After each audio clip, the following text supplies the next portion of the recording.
My sister Emily disappeared on July 14th, 1998. She was 19 years old. They found her body 3 days later in the woods outside of Asheville, North Carolina. Murdered. The case went cold immediately. No suspects, no leads, no justice. For 25 years, I lived with that unanswered question: who killed my sister? Then in 2023, I took a DNA test, and the answer appeared in my family tree. The killer had been hiding in plain sight for a quarter century. My name is Catherine Hart. I'm 52 years old now. In 1998, I was 27, and my sister Emily was 19. We grew up in a small town outside Asheville. Close family. Mom, dad, 3 daughters. I was the oldest. Emily was the middle child. Our younger sister Rachel was 16 in 1998. Emily had just finished her freshman year at the University of North Carolina. She came home for summer break in June 1998, got a job at a local restaurant, made plans to go back to school in August. She never made it back. On July 14th, 1998, Emily left our house at 7 p.m. She told Mom she was meeting friends at the mall. She never came home. We reported her missing at midnight. The police searched, the community searched. For 3 days we had hope. Then on July 17th, 2 hikers found her body in the woods off Highway 74. She'd been strangled, left there like trash.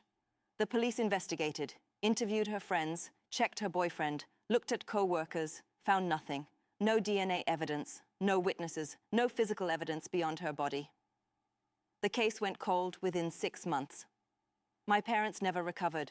Mom developed severe depression. Dad threw himself into work. Rachel withdrew from everyone.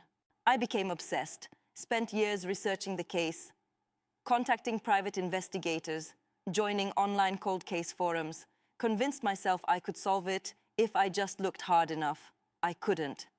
Emily's killer remained unknown until I took an ancestry DNA test in June 2023, exactly 25 years after her death. I'd taken the DNA test as part of a cold case volunteer project.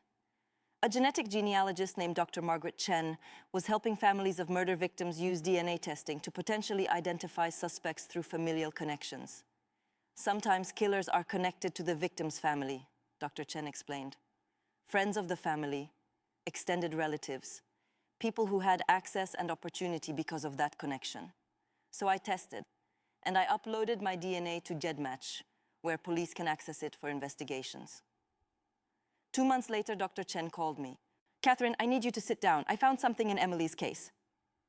"What?" "The police kept biological evidence from the crime scene, skin cells under Emily's fingernails. They've been preserved all these years, but the DNA technology in 1998 wasn't advanced enough to do much with them. And now? Now I've convinced the Asheville Police Department to let me test them. We got a DNA profile for the killer, and I uploaded it to GEDmatch." My heart was pounding. "Did you find him?" "I found his relatives. The killer shares significant DNA with several people in the database, including you." "Me?" "Catherine. The killer is closely related to you. Based on the DNA sharing, we're looking at a first or second cousin, someone in your immediate family tree." I felt sick. "Someone in my family killed Emily?" "That's what the DNA suggests. I need you to help me build your family tree. We need to identify every male relative who would have been an adult in 1998 and had access to Emily." Dr. Chen and I spent weeks mapping my family. My father's side, Dad had 2 brothers. Uncle Tom lived in California. Uncle Bill lived in Asheville. Both would have been in their 40s in 1998. My mother's side, Mom had 1 brother, Uncle James, and 1 sister, Aunt Karen. Uncle James lived in Asheville. Aunt Karen lived in Tennessee. Then there were cousins. My parents had nephews who would have been in their 20s in 1998. Dr. Chen created a spreadsheet. Who had regular access to Emily? Who saw her frequently? Who was close enough to the family to know her schedule? Uncle Bill lived 10 minutes from us. We saw him all the time. He was at our house constantly. "Tell me about him." "He was Dad's younger brother, never married, lived alone, worked as an electrician. He was always, I don't know, awkward around Emily and Rachel, made uncomfortable comments sometimes." What kind of comments? About how pretty they were, how grown up they'd gotten. Nothing overtly inappropriate, but it made them uncomfortable. Dr. Chen made notes.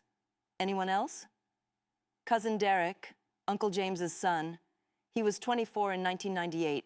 He and Emily were close, grew up together. He was like a big brother to her. Where was he living in 1998? Asheville. He'd just graduated college. Was living with Uncle James and looking for a job. Did Emily trust him? Completely. She'd go anywhere with him, do anything he asked. Dr. Chen's expression changed. Catherine, I need DNA samples from both Bill and Derek. Can you get those? Getting the DNA samples was surprisingly easy. Uncle Bill came to a family barbecue in August 2023. I collected his beer bottle after he left, sent it to Dr. Chen. Cousin Derek still lived in Asheville. I invited him to coffee. Collected his cup after our meeting. Dr. Chen compared both samples to the crime scene DNA. She called me 3 weeks later. It's Derek, 100% match. Derek killed Emily. I couldn't breathe. No, Derek loved Emily. They were best friends. The DNA doesn't lie. Derek's DNA is on Emily's body, under her fingernails. He strangled her. He killed her. Why? Why would he do that? I don't know, but you need to call the police. Now. I called Detective Morrison at the Asheville Police Department, told him everything. He reopened Emily's case immediately. They brought Derek in for questioning 3 days later. He confessed within 2 hours. Derek had been in love with Emily, not cousin love, romantic love, obsessive love. He'd hidden it for years. But in July 1998, when Emily came home from college, he decided to tell her. On July 14, 1998, he called Emily, asked her to meet him, said he needed to talk. She trusted him. She went. He told her he loved her, wanted to be with her. She rejected him, gently but firmly. Derek, we're cousins. That's not possible. I don't feel that way about you. He didn't take it well. They argued. He grabbed her. She tried to leave. He panicked. He strangled her. Didn't mean to, he claimed. Just wanted her to stop screaming, stop rejecting him. Then he realized what he'd done. Dumped her body in the woods, went home, and for 25 years he attended family gatherings. Sat at the same table as my parents, hugged my mother at Emily's funeral, acted like a grieving cousin, all while knowing he was the killer. I thought about confessing so many times, Derek told the police. But then years passed, and it got easier to pretend it never happened, to convince myself it was an accident, that I wasn't really a murderer.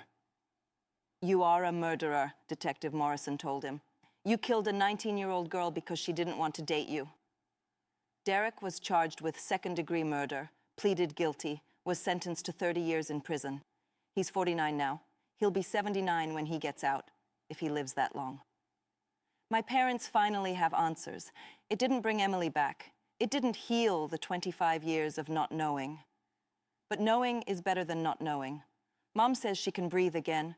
Dad says he can finally let go of the anger. Rachel says she wishes she'd never found out. Wishes she could still believe Emily's killer was a stranger. Some random evil person. Not Derek, not family. But DNA doesn't lie. And sometimes the monster isn't a stranger in the dark. Sometimes the monster is sitting across from you at Thanksgiving dinner, asking for the potatoes, pretending he didn't kill your sister 25 years ago. Have you solved a cold case through DNA testing? Have you discovered that someone you trusted committed a crime? Share your story in the comments. Subscribe for more true stories about DNA discoveries, cold cases, and the dark secrets families hide. New stories every week. Thanks for listening. Thanks for